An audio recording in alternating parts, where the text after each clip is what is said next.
It's cold. Hello. So it's time to put the bed together. It's toasty warm in here now. Actually pretty good. So in this video I'm going to show you how I install my planar diesel heater in my 73 Volkswagen bus. This is all the parts I received. One of the specific parts is the ultra quiet fuel pump in the middle that I'll list at the bottom of the video. It seems a little bit overwhelming, all those parts, but it's fairly simple to assemble. So here's the main assembly. The diesel heater is plugged into the remote. That cable here will go right in the fuel pump. The third cable is going to plug to the battery. And on the opposite side, you have the exhaust line that needs to be mounted opposite to the air intake. And finally, the fuel line, which will be directly plugged through the pump and to the diesel tank. All that assembly will be mounted in the box you see in the middle, which is a seat, and it will be tucked in inside an aluminum battery box to be secure, safe, and away from any other part. This box will need to be drilled on many sides for the air intake, the air exhaust, as well as all the fuel lines. So this is where I start doing holes for the plate at the bottom of the battery box. So this is going to allow me to attach that plate that you mount under the diesel heater to secure it to your bus.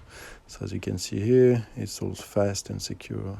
Then I need to build a box around that exhaust system to go through the very thick subflooring that I have, all the layers, and to protect them from the heat from all those components. As you can see here, it's welded, then painted with high heat paint, and this will help keep things secure and safe. We can start the assembly. A good way to make sure you don't make any mistake is the diesel line will be close to the plastic pipe, which is a cold tube, and away from the exhaust, which will be a very hot pipe. I wanted to put the system together before putting it on the bus. As you can imagine, installing that under the bus and clamping all of those parts would be a lot harder. I apply some exhaust paste for the exhaust on the left.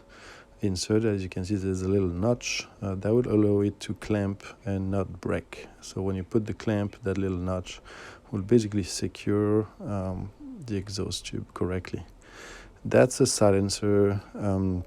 My plan was to put the silencer first under the bus to basically measure everything. So I had to build like a special little clamp for that. So just like a 90-degree mount, and this gives me a good sense of where I'm going to put it, how I'm going to put it in the bus. So trying to mount it on the main bin, so you can see here as a test mount, so I can measure the lengths that I need. An important part of the exhaust is you need to drill a hole for the water condensation to basically drip down. That will save it from later. Here you can see I attached the clamp on the silencer, and you can see the hole underneath. So that's going to be mounted with the hole at the bottom. The fuel pump here is fitted with a rubber gasket that will be mounted on the body and reduce the clicking noise to pass through the body of your bus. It is important to mount your fuel pump 20 degrees upward toward the diesel heater. The plan was to put the diesel tank mounted between the seat, behind the fridge, in a secured way on the inside of the bus. Bending metal and building here a simple clamp to secure it. The almost floating nature of the mounting here really also reduced the vibration from the pump to the tank, reducing the noise. This was pretty much the best and only space I had to fit the tank, as well as to be able to see in real time the level of diesel that was left over. A later project would be to build a box around the fuel tank, allowing to feed the tank, but also being able to see the levels through. This would be more aesthetically pleasing. So you see the diesel line goes under the seat, under the wheel well, and goes back to the pump, which I will attach later. So now the fun part is to make a hole to feed basically all the assembly I had. I measured everything prior, made sure there was no main beam underneath, and the plan is to cut through the multiple layers of flooring that I put over the time. So there's the wood on top, the tape to basically keep it together, a layer of plywood to keep it flat, as well as some anti-vibration coating, and then go through the main metal plate. And as you can see here, it's a success. Here you can see all the layers from underneath where I'm going to feed the system, and you can see the box is going to protect them from the heat of the exhaust. Now that everything is assembled, I'm just feeding it through, test fitting with that plate, and that battery box I mounted really helped me secure it and measure everything and make it really stable and safe. The next step here now is to attach basically all the parts together on the bottom of the body. Pretty straightforward since everything was measured and put in place. The main goal is to get the exhaust riding on the back of the bus and the air intake in the front, but facing backward, because you don't want, when you drive, to get an airflow that forces the air in. Now it's time to get the air intake, so making a hole through the aluminum box here. And I wanted to make sure it was as short as possible, so you minimize the vibration, minimize the airflow, and the overall noise. So it goes through the box, take a left turn, and right here, it's air intake protected by the leg of my table, which prevent anything from clogging it. Now it's just a matter of putting the electrical together, so the cable will go to the battery and the other cable goes to the main pump. As you can see, it's a very straightforward assembly, and the box prevents anything from falling in and get overheated. It fits right in, and now it's hidden under the cushion. So what I like about the system is it's easy to access, protected from any object. The air intake is protected from any clogging by being behind this leg, and the control is very accessible. I still need to mount it correctly. This is just taped right now, and if anything happens, very easy, accessible, tidy and clean.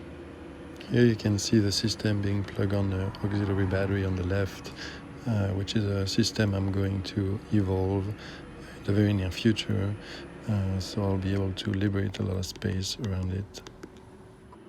I'm turning it on at the maximum speed, making the first test, and you can see that the airflow here is adjustable, and you can hear it here. So it's time to reduce the noise on the outside even more. You can see here just a little heat sock around the exhaust. That's just for heat protection. So the noise level is really not that bad. The main noise you can hear is from the exhaust and from the ticking pump, which is really minimal, which I'm happy about. So I decided to put end to this tube to secure it and reduce the noise even more.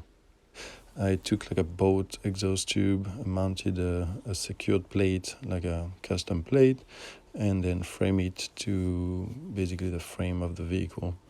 It gives it a nice finish, also prevent water to get in. You need to have a certain angle, a lower angle, so any condensation will basically drop from there. So I've been using this system pretty much all winter and for the last 4 months, and I've been really happy about the overall result, the overall stability, and the overall noise level. There has been some issue with battery, especially under really cold weather, but I'll keep that for another video and explain it. Basically, like 5 months after it's been installed, it's been working really well. I'm really happy about it, and the clicking noise is barely, you can barely hear it.